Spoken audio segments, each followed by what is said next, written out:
¿sí? Bien. O sea que se consideró un héroe moral por el solo hecho de mantener sus convicciones y morir por ellas, porque él estaba convencido que él no había hecho nada. La pregunta es, ¿la acusación que le hicieron era real? Yo había respondido a eso, pero tal vez lo miré de otra manera porque o sea, había puesto que por ahí sí, porque si no los hubiese sacrificado de esa manera. Por Pero, ahí sí que no entendí, o sea, perdón, que Leonel. por ahí sí era real, porque si no los hubiese sacrificado, pero también por ahí no. No, o sea, no estoy muy seguro si, o sea, había respondido, pero me había quedado la duda. Y no habíamos llegado a hablarlo, me parece. Si era Pregunta, real. pregunta. ¿Leyeron la apología? Yo la había leído, Porque si pero no leen la semana que había que leerla, o sea, está la última bien, pero a clase. ver, está bien, pero es un texto en el cual hay cosas y de acuerdo a las preguntas que yo hice, no las puedo olvidar tan fácilmente. Me parece, ¿va? No sé. ¿Qué dicen ustedes? ¿De qué se lo acusaba? Vamos a empezar por ahí. De estar en contra del gobierno y de negar la existencia de los dioses. ¿En contra del gobierno? ¿Por qué en contra del gobierno? Tenía anotado eso. También la leí la semana pasada a la apología. Ay, son de memoria corta, chicos. ¿Qué pasa? No lo puedo encontrar acá en el drive. A ver. Se lo acusaba de corromper a los jóvenes y de traer nuevos dioses. Esa fue la acusación. ¿Y era real? ¿Corrompía a los jóvenes y traía nuevos dioses? Y puede ser corromper para la mirada que tenían los políticos en ese momento, digamos, los profesores. Pero lo que él hacía era algo distinto, sí, que resultaba una amenaza para lo que estaba establecido.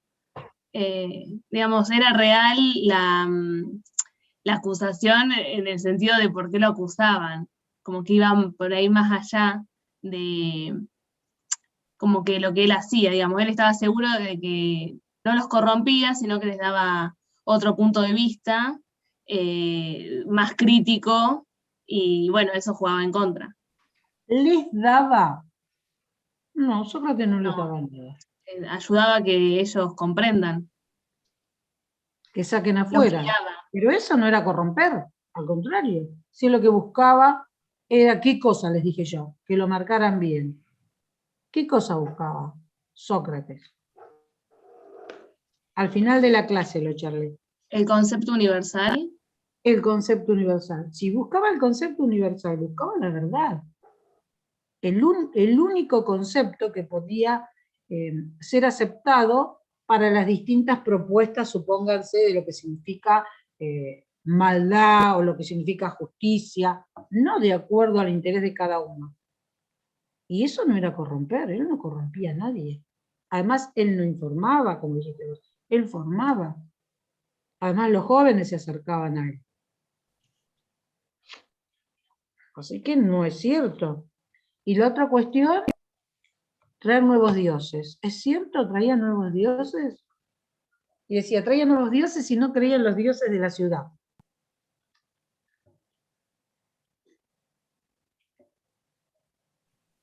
No, lo que Lo hacía que veo que era nadie lee. pasar de la cosmología, perdón, de la cosmogonía a la cosmología. Justamente eso, ¿no? Como hacer dudar de la existencia de los dioses de esa época, No, ¿no? no. Bueno, No. Miren, ¿cómo va a traer nuevos dioses? ¿O cómo no va a creer en los dioses de la ciudad? Si Jenofonte, ¿qué le dijo a él, su amigo? ¿Qué le había dicho? ¿Qué les dijo cuando se fue a Delfos?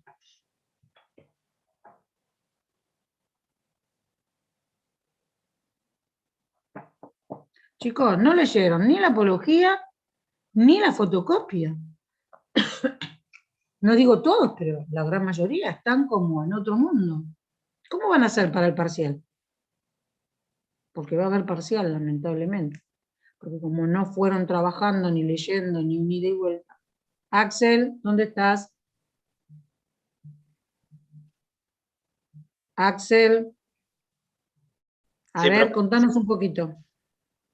A ver, ¿qué pasó con Sócrates? ¿Qué pasó en Delfos? ¿Quién era Jenofonte?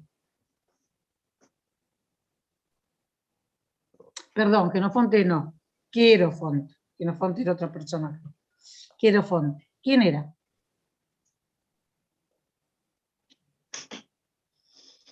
No sé, profe. No, Axel, yo no puedo creer que ni te acuerdes ni leas. Chicos, a todos, va todos por igual. Están en un nivel superior. Lo único que tienen que hacer es leer, por favor. ¿Cómo voy a hacer yo para...? No me queda otra que hacer un parcial. Y no es parcial con preguntas cerradas. Va a haber trabajos de relación. ¿Y cómo van a relacionar si no tienen lectura? ¿Qué les va a ir a todos mal? ¿Cuál es el sentido de esto? Ustedes saben que ustedes pueden decir, bueno, ¿para qué quiero yo la filosofía? Porque la filosofía está en todos los ámbitos de nuestra vida y en la educación está cruzada por la filosofía, porque trabajamos con personas. ¿Por qué trabajamos a Sócrates, Platón? Porque los métodos empleados se siguen trabajando.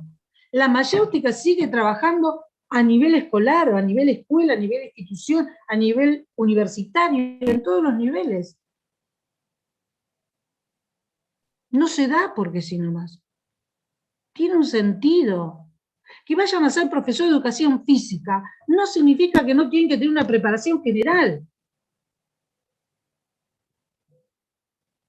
Les va a pasar que sus propios alumnos pregunten cosas de conocimiento general y ustedes cada vez que le pregunten van a decir, no lo sé, yo me dedico a la educación física. Les va a pasar que en algún momento cuando vuelva a la escuela a la normalidad algún día, si Dios quiere, o si la suerte quiere, que les toque hacer, no sé, un discurso para tal acto. ¿Qué van a hacer? Tienen que tener explicación, argumento, análisis, conexión de los hechos que pasaron con los hechos actuales.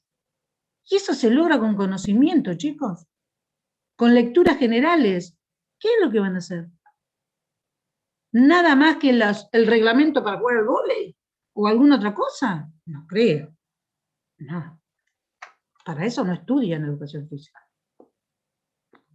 Y si estudian para eso, no se quejen cuando vayan a las escuelas y digan, es el profesor de educación física. Porque tienen ese concepto. Y ese concepto hay que cambiarlo.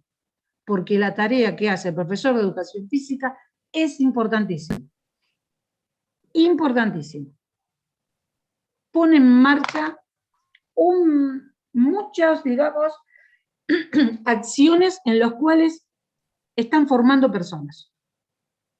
Porque no es el juego, no es el ejercicio solamente. Es poner en marcha la ética. El reconocer al otro como tal, que no es una cosa, es una persona. Es tener conocimiento de diferentes eventos. Que se le dé una explicación al alumno. Hasta miradas antropológicas, científicas, filosóficas. Los alumnos no son cosas, chicos, son personas. Personas ávidas de conocimiento, aunque por momentos no parezcan. Porque este tipo de actitud la puedo entender, hasta por ahí nomás, en un nivel secundario. Y hasta por ahí nomás. Yo tengo alumnos de 6º año todos, y la verdad que muchos de ellos son chicos que están ávidos por saber, preguntan, no solamente en filosofía, de otros temas. Ustedes están en un nivel superior. Ustedes tendrían que ser como, no sé, como un componente, una esponjita, que absorbe para algo, para una preparación general, una mirada holística deben tener. ¿Qué es lo que hacen? Esto, que es una lectura lineal, no lo hacen.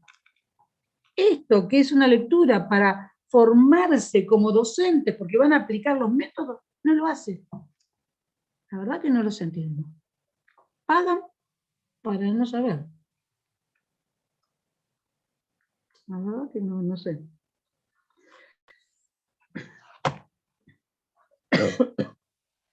Bueno, respecto a las preguntas, entonces, Quierofonte, y está en la fotocopia, en la fotocopia en la cual dice el descubrimiento del concepto, es el que va a Delfos y le pregunta al oráculo de Delfos quién era el más sabio de todos.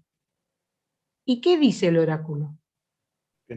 Del dios Apolo. Que no hay nadie más sabio que Sócrates. Bien. ¿Y qué hace Sócrates ante esa respuesta?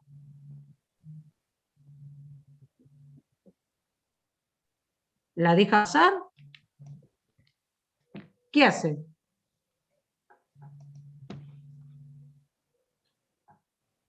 ¿La cuestiona? No sé. Yo pregunto. No busco una pregunta, yo pregunto. No puede haber una pregunta como respuesta. Se sintió confundido. ¿Cómo? Se sintió confundido porque para él no sabía nada, sino que estaba lleno de dudas. ¿Y qué hizo? Reconoció su ignorancia y eso es lo que lo hacía sabio. No, dudó del oráculo y empezó a buscar a alguien que sea más sabio que él. ¿Dudó del oráculo? Para ellos, los dioses, lo que decían los dioses, era la verdad. No dudó del oráculo, dudó de él, que él fuese el sabio. ¿Y qué hizo? Empezó a buscar a alguien más sabio que él. ¿Y dónde lo buscó?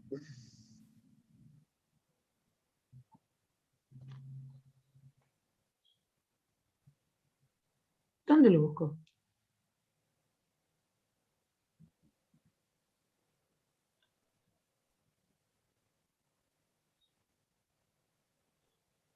¿No comenzó a caminar y preguntarle a los militares, preguntarle a los poetas, a los artesanos, a ver si él encontraba una lógica entre lo que le dijo el Dios, porque el Dios no le va a mentir? Entonces, ¿por qué hago referencia a esto? Porque él no trajo ningún nuevo dioses. Él asumió lo que los dioses de Grecia, de Atenas, ya estaban establecidos. Asumió esos dioses. Entonces es mentira la acusación que le hizo.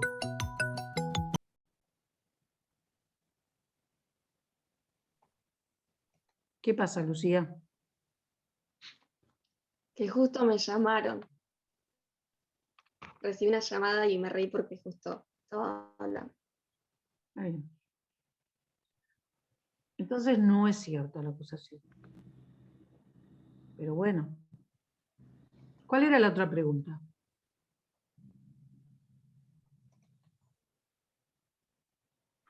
¿Cuál es la otra pregunta que les di?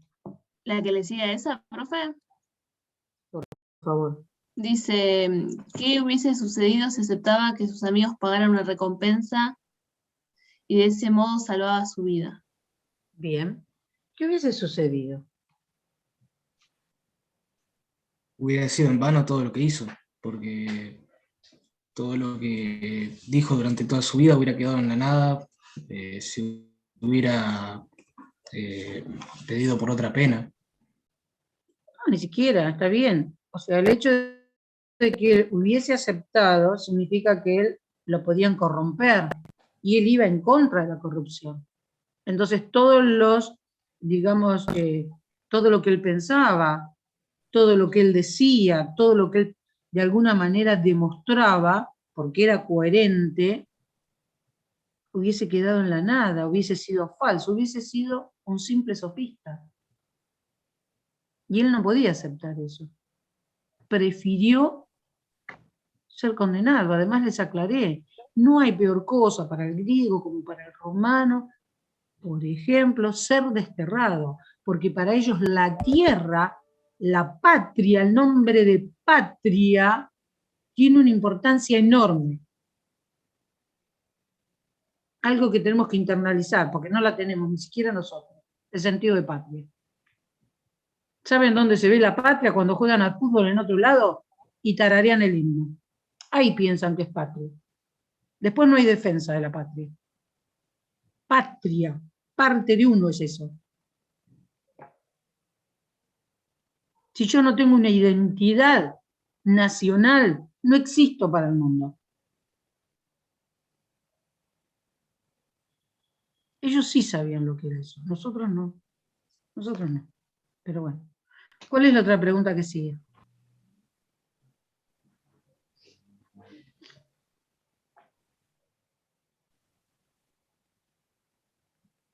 ¿Qué opinión le merece la defensa realizada por el mismo Sócrates? Cite un ejemplo de la misma. Bueno, a ver, ¿qué opinión?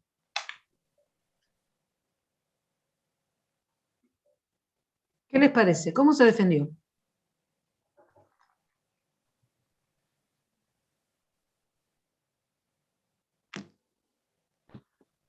Lógicamente, si no leyeron la apología, no pueden decir nada. No pueden emitir una opinión.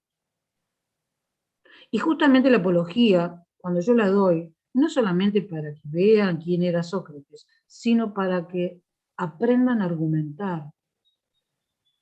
¿Por qué? Porque la filosofía está relacionada con ello. En la vida hay que dar siempre explicaciones, aunque no nos guste. Explicaciones fundamentadas, pero hay que saber argumentar. No que si me preguntan algo digo, no, ¿por qué y por qué no? Eso no es una respuesta. No, por nada. ¿Nada qué? No. Hay una explicación para cada cosa. Al menos se intenta buscar una explicación para cada cosa. Dentro de los principios de la filosofía, los principios ontológicos, el cuarto principio, el de razón suficiente, es explicar. ¿O no se acuerdan de eso?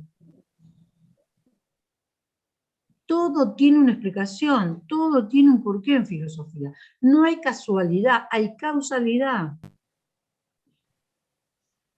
Y el hecho de argumentar nos enseña cómo debemos expresarnos, cómo buscar una explicación, por ejemplo, cómo argumentar el día de mañana que van a realizar una actividad, por qué la van a hacer, para qué la van a hacer, cuál es el sentido. Ahí están argumentando. Ustedes son los genios de la argumentación, porque para todo tiene una explicación. Cuando les conviene decir, voy a hacer esto por esto, esto y esto en casa, o no, no voy a hacer, porque te parece, mirá, va a pasar esto y esto. Están argumentando. Pero el argumento tiene que tener coherencia, no tiene que ser falaz. Entonces la idea es demostrarles a ustedes cómo argumentan. Y les doy un texto relativamente simple. Podría darles, no sé, a Aristóteles, en el alma, el ánima. Un texto hermoso en el cual no saben cómo argumenta las cosas. Y él es un genio dando la explicación de lo que él piensa, a favor o en contra, pero lo hace. Yo les di nada más que algo que es simple, un par de hojitas, y no fueron capaces de leerlo. Por eso no pueden explicar nada. Y encima tuvieron una semana que no tuvieron clase.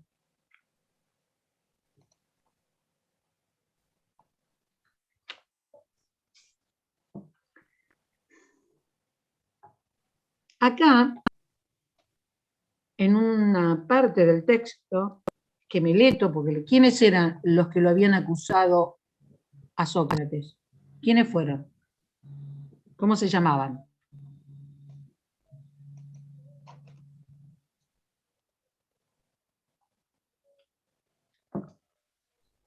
Meleto, Anito y Licor. ¿Qué pasaba ahí? ¿Quiénes eran estos tres individuos? Sofistas. Bien. Sofistas jóvenes. No son, digamos, de la categoría o de la altura o el estatus que tuvo en su momento Protágoras, que tuvo en su momento Hipías, Gorgias, fueron aquellos primeros sofistas que explicaban, y que creo que si habrán leído el texto, cómo enseñaban. Estos eran jóvenes, a los cuales Sócrates decía que les temía. ¿En qué sentido? Que lógicamente hasta ese momento se había hecho tanta fama Sócrates y que estos jóvenes no conocían su historia. Pero lo acusaban porque era peligroso Sócrates. ¿Por qué era peligroso Sócrates? Porque buscaba la verdad y no acomodaba la situación de acuerdo a la necesidad, como hacían los sofistas. Porque en ese momento, cuando aparecen los sofistas, ¿qué pasaba en Atenas? ¿Qué pasaba? ¿Qué sucedía en Grecia? ¿Qué se había restablecido?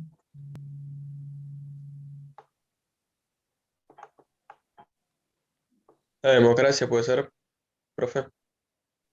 La democracia. ¿Y qué hacían para trabajar en la democracia?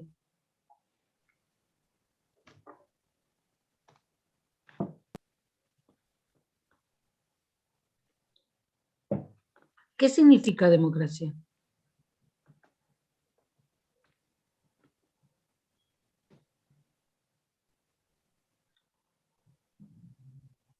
¿Qué significa el término democracia, chicos? Chicos, esto lo tienen que saber, no importa filosofía. Son ciudadanos. Demo, pueblo, cracia, gobierno, gobierno del pueblo. En una democracia, ¿quién elige? El pueblo. El pueblo es el soberano. Entonces, en ese momento que se había restablecido la democracia, gracias justamente al gobierno que tenían, ¿quién era el gobierno? ¿Quién gobernaba en ese momento?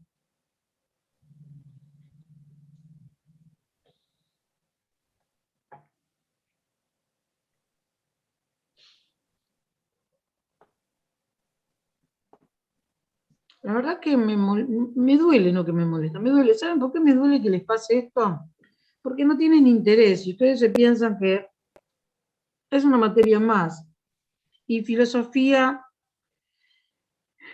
es una preparación general. Y ustedes tienen que tener preparación general.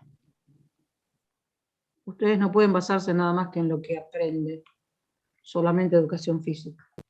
Tienen que saber de historia, de antropología, lógicamente pedagogía, didáctica, biología, hasta matemática.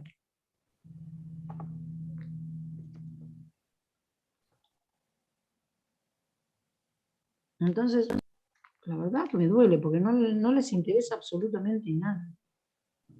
No sé si muchos tal vez piensan que hacer la carrera de educación física es nada más que hacer ejercicios y juegos. La verdad que no sé. Va en detrimento no solamente del profesor de educación física, sino de la carrera misma.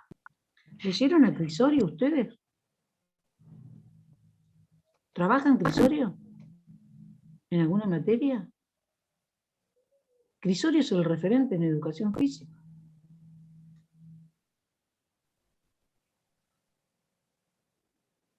Bueno, cuando lleguemos a tercer año, si siguen estando, conmigo algo de Crisorio van a ver. Pero ya tendrían que saber de Crisorio. De Branch. La mirada no solamente de un argentino, sino de los mismos brasileños, que tienen muchos textos relacionados con educación física. Y explican. Y utilizan la filosofía permanentemente.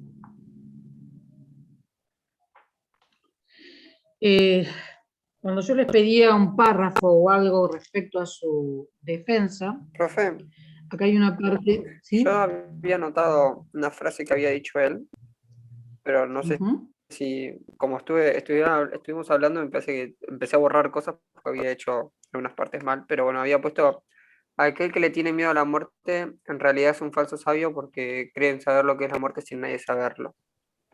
Bueno, eso podría ser unas tantas frases, ¿no? Porque como él mismo dice, yo no le temo a la muerte, no sé lo que es la muerte.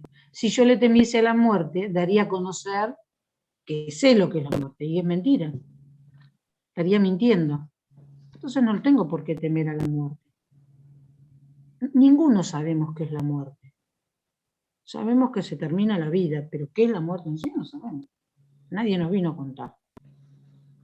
Pero sabemos que es nuestro límite. Si perdemos la idea de la muerte, como dice Sartre, perdemos la existencia misma. Pero bueno, eso llegará en otro momento, no este año. Acá hay un párrafo donde Meleto lo acusa justamente. Dice Sócrates, entonces, en nombre de esos mismos dioses de los que estamos tratando, por favor, sé más claro. No alcanzo a comprender si afirmas que enseño a reconocer que existen dioses y en tal caso no soy ateo en absoluto. Se contradice, ¿no?, con lo que decía Meleto. Aunque dioses distintos de los de la ciudad, o si lo que dices es que no creo en los dioses en absoluto, y tal es la doctrina que propago. O sea, la forma que tenía de trabajar Sócrates era justamente poner en evidencia, como en el caso de la mayéutica, el error que tenía el otro. Él no enseñaba, él simplemente preguntaba, y a través de las preguntas lo hacía quedar muy mal al individuo. Mileto, digo que no crees en la existencia de los dioses, Sócrates. Sócrates, admirable Mileto. Lo que quiere decir es que no creo que el sol y la luna son divinidades como creen los demás hombres. Mileto, por Jove, señor jueces, él dice que el sol es una piedra y la luna tierra. Profe, perdón. Salimos y entramos. Ah, bueno, eso. Por favor. Hay 25 personas.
Por favor, vayan abriendo las cámaras.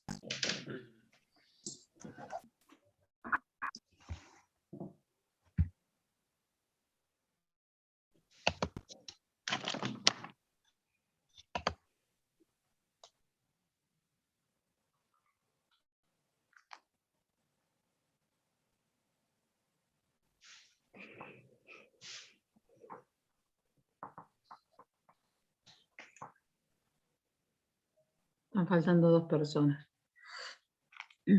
Ahí ingresó alguien más.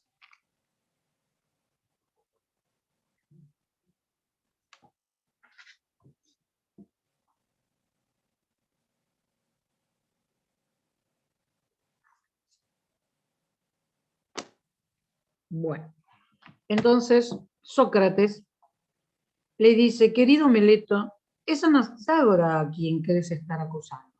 Porque Anaxágora era el que decía que el sol justamente era una piedra y que la luna era tierra. Eso lo decía Anaxágoras y eso ya sabían los jueces. Sin embargo, como lo acusa de esto, Sócrates no solamente lo hace quedar mal a Meleto, sino también a los jueces. ¿Quién salió de él? Dice así, ¿tanto subestimas a los jueces y los crees tan ignorantes en materia de lecturas que crees que no saben que los libros de Anaxágora, de Clasomene, están llenos de ese tipo de afirmaciones? Por lo que dices, parece que los jóvenes vienen a aprender tales cosas de mí, cuando en realidad pueden adquirirla por un dracma, una moneda, ¿no? Y reírse de Sócrates si yo pretendiera pasar por mías esas opiniones. Por lo demás, tan extravagantes. ¿Pero afirmas que no reconozco a ningún dios? Meleto, sí, por Júpiter lo afirmo. Y sigue, ¿no? Pero lo que está haciendo Sócrates es poner en evidencia una acusación falsa que le hacen a él respecto a los dioses sobre el sol y la luna, como algunos pensaban, como en el caso de Anaxágoras, y dice, a su vez, que lo dice delante de los jueces, que los jueces son personas preparadas, que tienen conocimiento. Sin embargo, los deja muy mal a los jueces. Y así sucesivamente, es decir, cómo a través del argumento, pero el argumento siempre con la verdad, Sócrates sale adelante. Aunque, bueno, sabemos cómo terminó. ¿Cuál es la otra pregunta?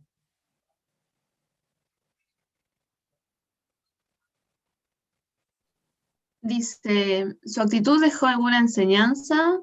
Fundamenten su respuesta. Bien, ¿qué les parece? ¿Qué enseñanza dejó Sócrates? Yo reflexioné que dejó, bueno, a través del método socrático, eso de filosofar, ¿no? De cuestionar las cosas, conversando con los demás a través del diálogo, con una organización de preguntas y respuestas que eran orientadas, conveniente surja el diálogo. Bueno, o sea que él va a responder, mejor dicho, él va a repreguntar, él no responde, él repregunta a sus alumnos. ¿Qué hace? Lo hace ser evidente. Por eso el método mayéutico, ¿cuántos momentos tiene?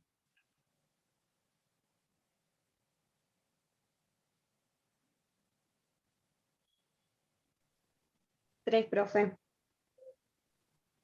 ¿Cuáles son? Refutación, mayéutica y anamnesis. No. ¿No? Yo lo tengo Tiene anotado acá. dos Ah, ahí momentos. está. La refutación, ahí está. La refutación o ironía socrática, la mayéutica propiamente dicha, sí, y la anamensis. No. Tiene dos momentos, profe, ¿puede ser? Ah, ¿pregunta o No, respuesta? dos. El Adrián? momento negativo de la reputación y el momento mayéutico. Bien. Bien. A ver, cuando está frente a alguien, como lo estoy haciendo ahora con ustedes, intento encontrar la respuesta. Entonces, la refutación es aquello que creo saber y no sé, pero ¿quién me lo demuestra? ¿Sócrates o yo mismo en mis propias deducciones? Yo mismo, a través de lo que él dice, utiliza la catarsis para ella. ¿Qué significa? La purga, sacar afuera todos los horrores que uno puede tener. Uno mismo deduce. Él no dice deduce, dice que está en el alma los errores, porque es la teoría platónica. Y luego tengo el momento positivo, que es la mayéutica, dar a luz. ¿Qué cosa voy a dar a luz? El conocimiento verdadero. Yo mismo descubro que estaba equivocado. Yo mismo me doy cuenta que tan ufanamente creía y decía que esto era así, y Sócrates empieza a preguntar y a repreguntar, o cualquier persona que me pregunta y sabe guiar las preguntas perfectamente, yo mismo me voy a dar cuenta que estaba equivocado. Y ahí hace justamente la aparición de encontrar las ideas correctas, dar a luz las ideas. Son dos momentos. La anamnesis es nada más que el recuerdo. Es como hablar de la catarsis, que es parte de la refutación. La anamnesis es recordar, un término empleado por Platón, y que se utiliza muchísimo ese término, en distintas disciplinas. Anamnesis, recuerden eso, ese término. Y entonces, ¿qué pasaba? Nos dejó, como decía Ana, tal vez esto de deducir, de reflexionar, de no responder como a veces pasa, que yo respondo tan rápidamente. Cuando yo hago eso, hay un autor que se llama Cassirer, que dice que El ser humano se diferencia del animal porque ante la acción y reacción hay un proceso intermedio. El animal recepciona y devuelve automáticamente, que es cuando nos comportamos de manera equivocada o respondemos de manera equivocada, porque no pensamos. Cuando uno piensa, hay un proceso intermedio entre la acción y la reacción. Y esa es la característica del ser humano. Tenemos que pensar. Tenemos la posibilidad de pensar, que es importantísima. Entonces yo no puedo responder. Miren, hace mucho tiempo ya se hicieron estudios del comportamiento de los alumnos en la escuela y había alumnos que respondían muy rápidamente ante una pregunta y había otros que se tomaban un tiempo. ¿Cuál es la conclusión a la cual llegaron? Que el alumno que responde automáticamente es el alumno que absorbe la información ya masticada, dada, no hace análisis de nada. El que responde con un tiempo determinado es el alumno que lee y que hace su propio análisis. Equivocado, ¿no? Pero reflexiona sobre lo que se le pregunta. Y eso es lo que tenemos que buscar. Tenemos esa condición, esa característica, poder pensar. Tenemos una estructura lógica matemática. Entonces, ¿por qué hacer las devoluciones sin ton ni son, como decimos? Profe, No, pensemos. en el caso Sí. de la anamnesis, que es lo que estaban hablando recién, eso se puede utilizar en el colegio, ¿no? Cuando uno le quiere preguntar a un chico sobre qué es lo que recuerda, cuáles son sus experiencias previas. En todas partes lo usás, Ana Rosa, la anamnesis. Ese recuerdo, eso que ya lo tenés internalizado, lo sacás afuera.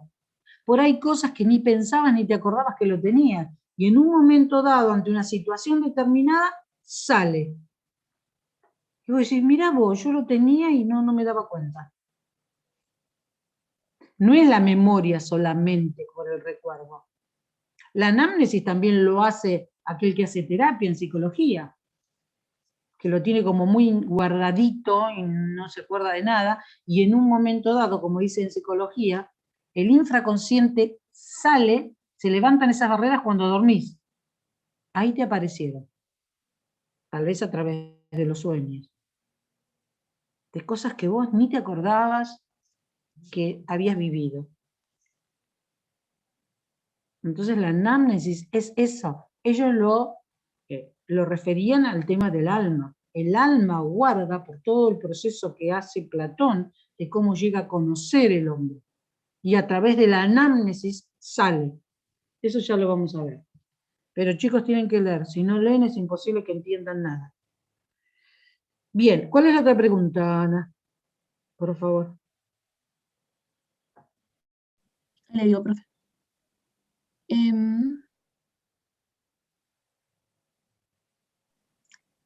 ¿Sócrates resultaba un pensador peligroso? ¿Por qué? Bueno, algo Este ya igual creo que hablamos. ya habíamos compartido, ¿no? Y algo hablamos. ¿Por qué era peligroso? Por el momento, sí. Porque él iba con la verdad y era peligroso para aquella época porque no le convenía a otros. Piensan que los sofistas, ¿qué eran? ¿Considerados qué?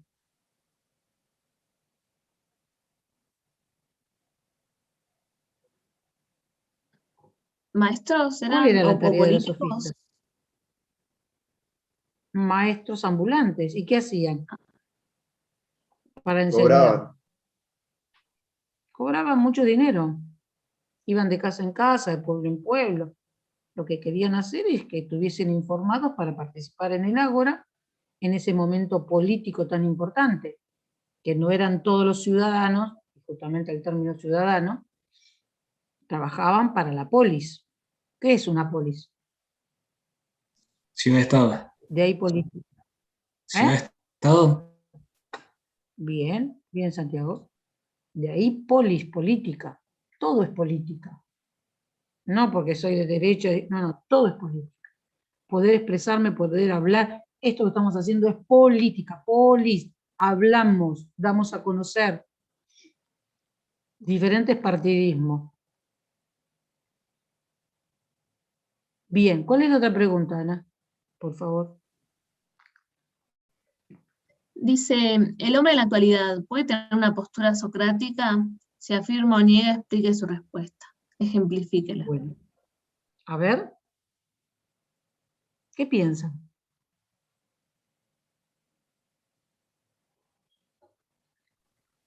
Yo había puesto que considero que el hombre sí debe tener una postura socrática, ya que está sujeto a un sistema político y cultural que muchas veces tiene como adquirido de toda la vida y que debe replantearse y reafirmar sus conductas y su manera de pensar.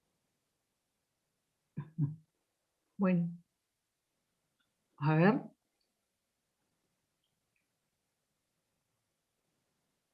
No, eso. Está bien, Ana, está bien. Vos Ah, pusiste, bueno. está bien. No, no te dije, sí. ¿Qué más?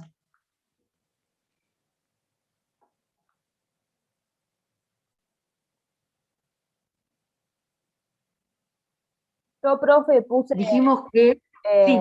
puse que sí, porque para él el bien supremo es la sabiduría y que toda maldad existe en el mundo se origina en la ignorancia. ¿Y cualquiera de nosotros podemos ser socráticos?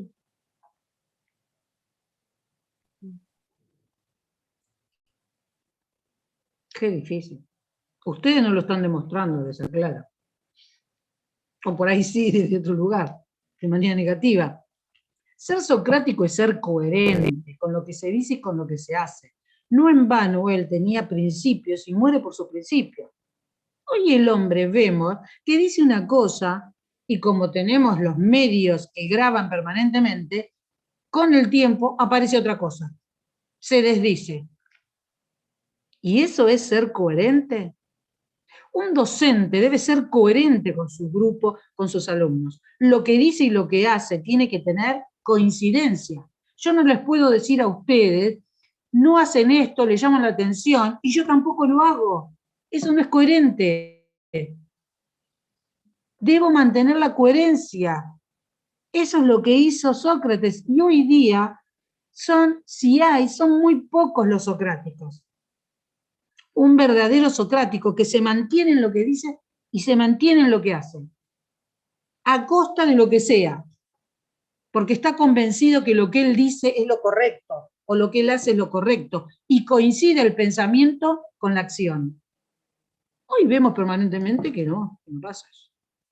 Qué cantidad de personas que se desdicen, y que dicen cualquier cosa, y que no les importa, y que no tienen principio. Empecemos por eso, no tienen principio. Por eso digo que es muy difícil ser socrático. Ojalá hubiese muchos socráticos. Ojalá. Sería distinto el mundo. Pero no lo es. No lo es. Bien, la otra pregunta. En la educación, ¿qué nos dejó como legado Sócrates? Bien, ¿qué nos dejó?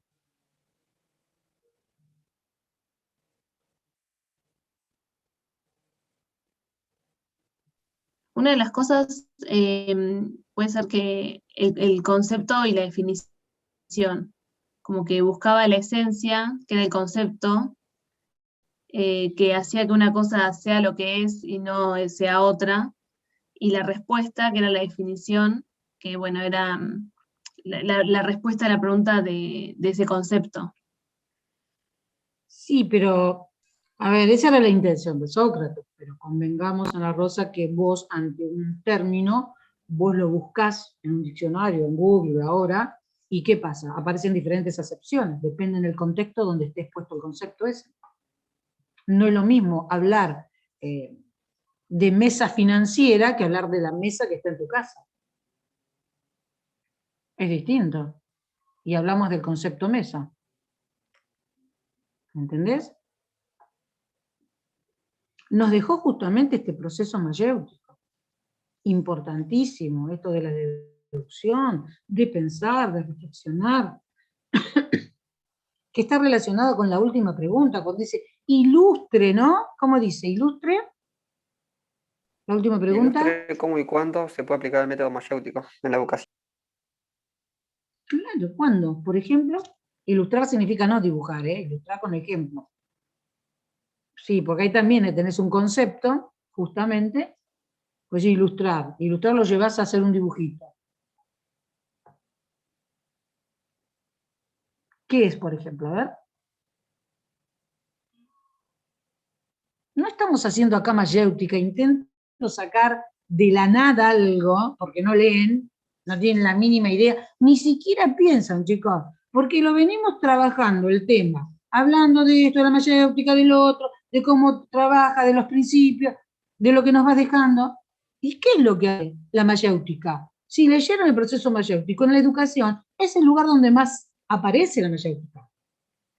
Ustedes cuando están ante esta situación, o en un final, ustedes tienen una preparación, pero hay veces que pueden tener algún concepto equivocado. ¿Y qué decimos? Ah, no, está mal. No, ¿qué tenemos que hacer? Llevar al alumno a partir de preguntas para que se dé cuenta que está razonando de manera equívoca. Y él solo va a decir, ah, claro, por esto, esto y esto. Bueno, lean. Si no leen, va a ser difícil la evaluación y no van a probar. Yo lo lamento, chicos. Bueno, sigamos entonces con el texto de Sócrates, que acá les habla de la refutación, la catarsis, los momentos, pero quiero llegar al último punto, que es el pasaje a Platón, lo de la anamnesis. Entonces dice, ahora bien, ¿cómo se explica que el espíritu, simplemente guiado por el maestro, puede alcanzar por sí solo la verdad? Sócrates sostiene que el interrogado no hace sino encontrar en sí mismo, en las profundidades de su espíritu, conocimientos que ya poseía sin saberlo. De algún modo el alma descubre en sí misma las verdades que desde su origen posee de manera cubierta, desoculta el saber que tiene oculto. La condición de posibilidad de la mayéutica reside justo en esto, en que el alma a que se aplica esté grávida de conocimiento. Grávida, ¿no? Piensen que él utiliza este término de mayéutica, de dar a luz, porque su madre era partera y ayudaba a dar a luz vida. Él ayudó a dar a luz ideas, pensamientos, conocimientos. Por eso está grávida, está llena, ¿no? Como una mujer embarazada. Dice, la explicación mitológica que Platón da de la cuestión se encuentra en la doctrina de la preexistencia del alma. Esta ha contemplado en el más allá el saber que olvidado al encarnar en un cuerpo, pero que justamente recuerda, gracias a la mayéutica. Conocer y aprender son así recuerdo, anamnesis, reminiscencia.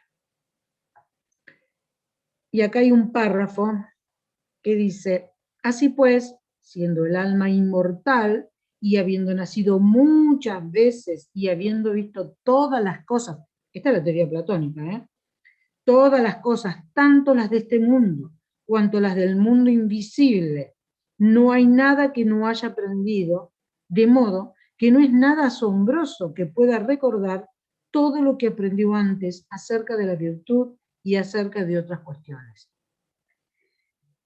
Porque como todos los seres, como todos los entes, están emparentados y como el alma ha aprendido todas las cosas, aprendido sin H ahí, aprender de conocer.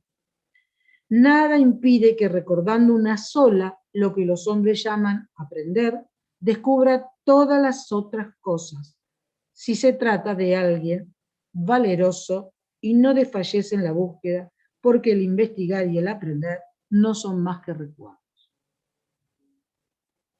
Bien, ¿quién no está en línea, chicos?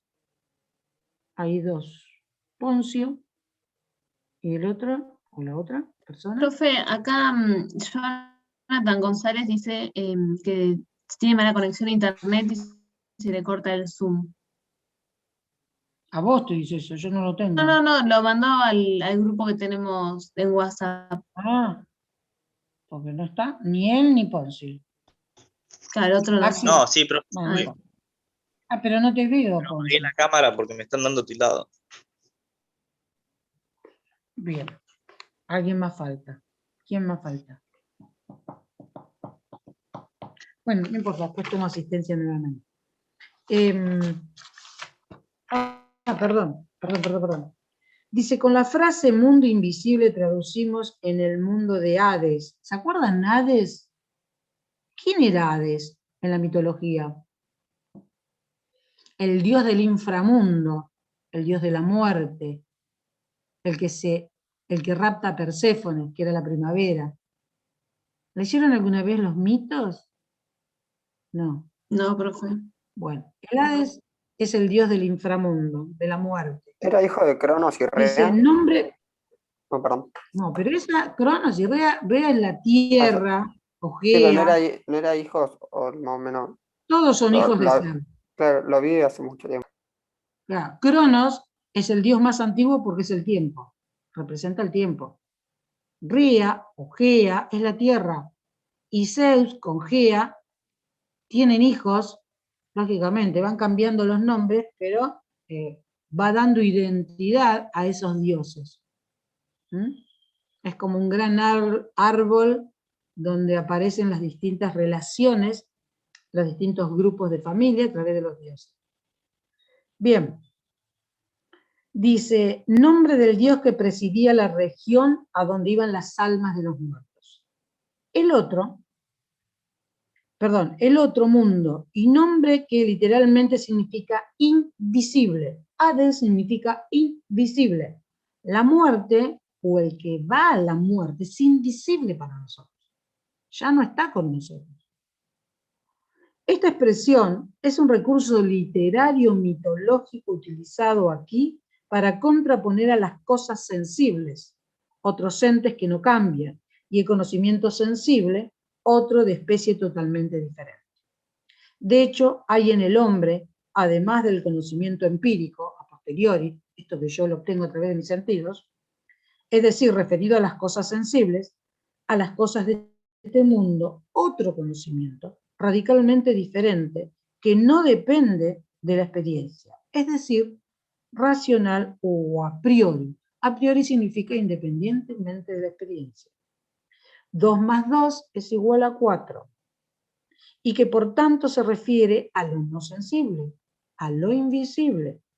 Pero con esta teoría de la anamnesis y del conocimiento a priori, nos encontramos ya probablemente con temas que pertenecen propiamente a Platón más que a su maestro. Bueno, entonces vamos a Platón, nuestro amigo Platón. Les mandé la fotocopia de Platón.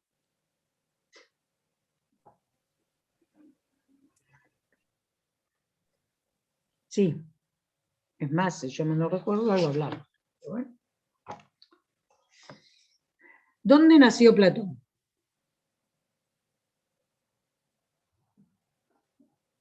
No, profe, me parece que no lo mandó. En el aula no aparece. No sé si No, no lo ve. No aparece. No, No, profe, bueno. no aparece, yo me fijé recién. El último tengo es Sócrates. Perdón. Pensé que la había enviado. Bueno, Platón nace en Atenas, más o menos, ustedes siempre van a encontrar que dice, en este caso 429 o 427, porque no hay certeza de las fechas de nacimiento y de muerte de estos filósofos. Piensen que estamos en el siglo V antes de Cristo, IV antes de Cristo. Mucho tiempo y poca información. Y muere también en la misma ciudad en el 348 o 347. Como ven, las fechas son inversas, porque es antes de Cristo. Es 0, de manera negativa es inversa ¿cómo se llama? La coordinación o la enumeración, y cuando pasamos después del 0, empezamos con 1, 2, 3 correlativamente. Entonces, de una manera es positiva, de otra manera es negativa. Bien, y acá habla justamente que recibió las enseñanzas de Cratilo, que después va a tener un texto, se llama Cratilo, es muy interesante, que era, dice, secuaz de Heráclito. Heráclito era un genio para esa época, era aquel que decía que todo cambia, que nada permanece, y que él hablaba para los despiertos. ¿Qué significaba? Que aquellos que no les interesaba, que no eran capaces de pensar, estaban dormidos. Y hablar para el dormido no tiene sentido. Era un poco soberbio, pero era su exposición, ¿no? Dice, a los 20 años entró en contacto con Sócrates, por ahí antes de los 20 años. Pero bueno, es más, vivió mucho tiempo con Sócrates, con la familia de Sócrates. Tuvo varios viajes a lo que sería la zona del sur de Italia, funda una academia llamada Academia en honor a Cademo, al dios, justamente con ese nombre. Es una academia que duró hasta el 529 después de Cristo, que fue cuando Justiniano la hace cerrar a la academia.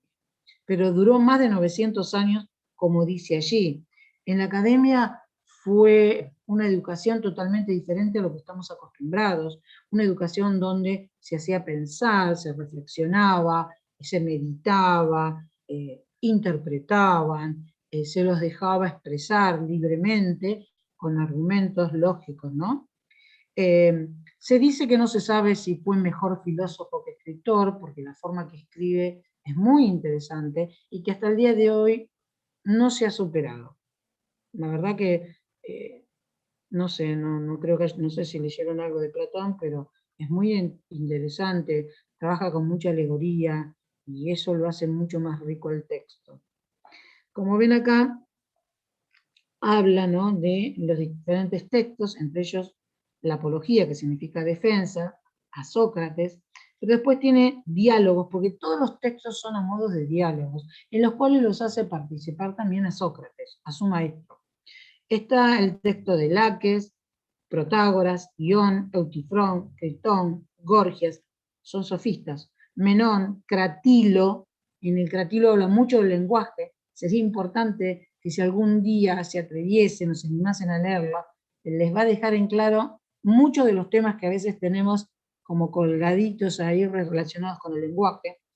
El Banquete, Fedón, República, que es el más conocido, como dice acá. Tenemos República 1 y República 2, donde aparece el esquema de las líneas, que después lo vamos a explicar.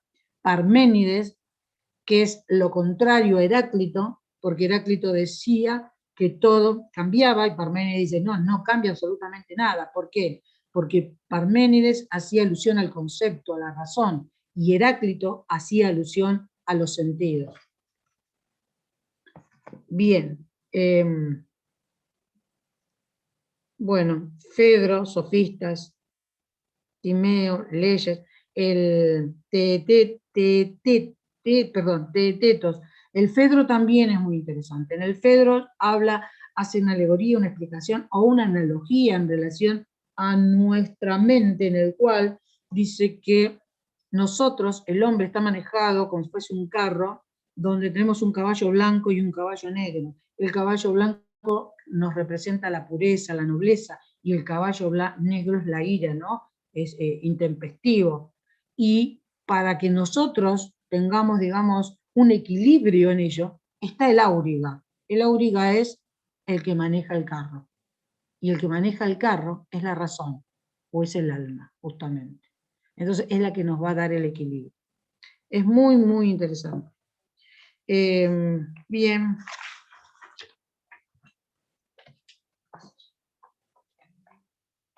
Bueno, acá dice cómo trabaja, combina la prosa con la poesía de diferentes maneras. Tiene mucha armonía, lógica, seriedad, alegorías, exhortación moral, mitos, ciencia, o sea, tiene una mezcla de textos en los cuales lo enriquece y cuando uno lo lee resulta más que interesante. Dice, ocuparse de Platón, y lo mismo vale en parecida medida de los presocráticos, de Aristóteles, etc., puede parecer ocuparse de antigüedades. Sin embargo, ello es una ilusión, como la del que viera solo el follaje de un árbol y desdeñar ocuparse de las raíces y del suelo en que se nutren. Platón es incomparablemente más actual que la mayoría de los autores contemporáneos. si denominamos actual, no a quien simplemente mantiene su existencia biológica, sino a quien tiene algo que decir y enseñar en nuestro tiempo. Porque Platón está vivo en cada una de las manifestaciones de nuestra cultura, más todavía en lo que cada uno es, y si no lo notamos, es justo, porque damos por cosa nuestra lo que en realidad es fruto de nuestra historia. En esta historia nuestra, Platón es factor esencial, tan esencial que puede decirse sin temor a exagerar que si no hubiese existido Platón, seríamos muy diferentes de lo que efectivamente somos. Seríamos de una manera que no podemos siquiera imaginar, entre otros motivos, porque nuestra imaginación es también ella. Es buena, en buena medida, imaginación platónica. Imaginación. Es parte del mundo sensible, que después lo vamos a explicar que nos habla Platón, y es parte de la doxa. Imaginar, creer lo que no es. Su influencia sobre el pensamiento filosófico, científico, político y religioso, así como sobre el arte, es literalmente inconmensurable, tanto que trazar la historia de la influencia de Platón hasta nuestros días equivaldría a ser la historia entera de la cultura occidental. Somos platónicos por naturaleza sin saber. ¿Por qué? Porque culturalmente estamos preparados de ese modo. Hasta en lo religioso se ha tomado a Platón como modelo. ¿Por qué? Porque la religión, en el caso cristiana, o mejor dicho, después llamada católica, toma algunos preceptos platónicos, como el alma, el más allá, un ser. No lo dice porque ni Platón ni Aristóteles hablan de un Dios al estilo cristiano, para nada. Aristóteles habla de un primer motor que mueve sin ser movido, pero no hablan de un Dios cristiano. Pero fue tal la influencia, a Platón lo toma Plotino, y Plotino los primeros evangélicos, y de ahí justamente toman algunos elementos que lo trasladan a la religión. Piensen que ellos eran politeístas, y cuando comienza o se empieza a dar un cambio relacionado con el Dios o los dioses, y empieza a haber un único Dios, lo primero que pensaron estos apologistas es ir a hablar a Grecia, porque consideraban que eran las personas más preparadas intelectualmente, que podían reflexionar e interpretar y comprender la existencia de un solo Dios, ser monoteístas. No cabe la menor duda que la primer, digamos, encuentro que tuvieron no les fue nada bien, porque lógicamente ellos no aceptaban la idea de un solo Dios. Eso llevó mucho tiempo, como todo, ¿no? Porque culturalmente estaban preparados de otro modo. Pero sin embargo, la religión, ciertos conceptos y propuestas de Platón, como la anamnesis, les fue muy útil. Bueno, vamos a ver acá, dice el planteo de Platón, el planteo del problema.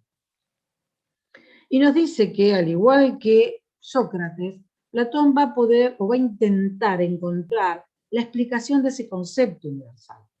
Pero así como Sócrates se quedó en el ámbito de lo ético, de lo moral, por eso se llama el periodo socrático el primer periodo antropológico. ¿Por qué? Porque la preocupación era el hombre, pero el hombre a través de la verdad y a través de la acción moral y la ética. Ética y moral son dos cosas diferentes. Muchas veces la gente dice, es poco ético y moral, está diciendo lo mismo. Ética tiene un significado como sustantivo, y como adjetivo sí es sinónimo de moral. Pero depende en el contexto, y ahí tenemos otra vez el concepto, depende en el contexto, son dos cosas diferentes. Entonces, Platón va a intentar, al igual que su maestro, encontrar ese concepto universal, que es lo más difícil que puede existir. Por eso Platón va a proponer tomando como ejemplo tal vez, o recordando lo que Heráclito había dicho, que todo cambia, y a Parménides, que dice todo se mantiene. Como diría Parménides, lo que es y no puede dejar de ser, y lo que no es y no puede ser. Eso significa que el concepto tiene que ser único y que la razón opera sobre ello. Todo eso está en los textos, ¿eh? Yo no les estoy... O sea, si ustedes lo leen, lo van a encontrar. Bueno, dice, comienza la crítica de Platón. Sócrates, por una parte, no se preocupó por aclarar convenientemente la naturaleza del concepto, su estatus ontológico, y por otra parte limitó su examen al campo de los conceptos morales. Esto que le dije yo, se queda en el plano moral. Piedad, justicia, virtud, valentía, etc. De modo que no llegó a encarar el problema en toda su universalidad. Platón se propondrá completar estas dos lagunas. Precisar de un lado la índole o modo de ser de los conceptos, que él llamará ideas, idea viene de eidos, de ver, e investigar de otro modo de ser de los conceptos, es decir, por qué se le aplica ese concepto. E investigar de otro lado todo su dominio, no solo los conceptos éticos, sino también los matemáticos, los metafísicos, todos los conceptos. Es decir, no solamente la cuestión moral. Lo que pasa es que Sócrates quedó atrapado en ese estatus moral por lo que estaba pasando en Atenas, por los sofistas, por los engaños que existían, porque la verdad se convertía en mentira y la mentira podía convertirse en verdad, porque los sofistas, habrá que aclararlo, eran muy hábiles. Por eso se los llamaba sofistas, nombre que le dio el mismo Sócrates, que viene de sofos. Sofos significa sabio. Él reconocía eso. Bueno, les voy a dejar este texto porque ya se termina y quiero que empiecen a leerlo. Y después nos prepararemos para el parcial. ¿De acuerdo? Bueno. Sí, profe. Lean, por favor. Lean, aunque sea para tener conocimientos generales, no para la materia en sí. Bueno, nos vemos. Chao. Chao, profe. Profe.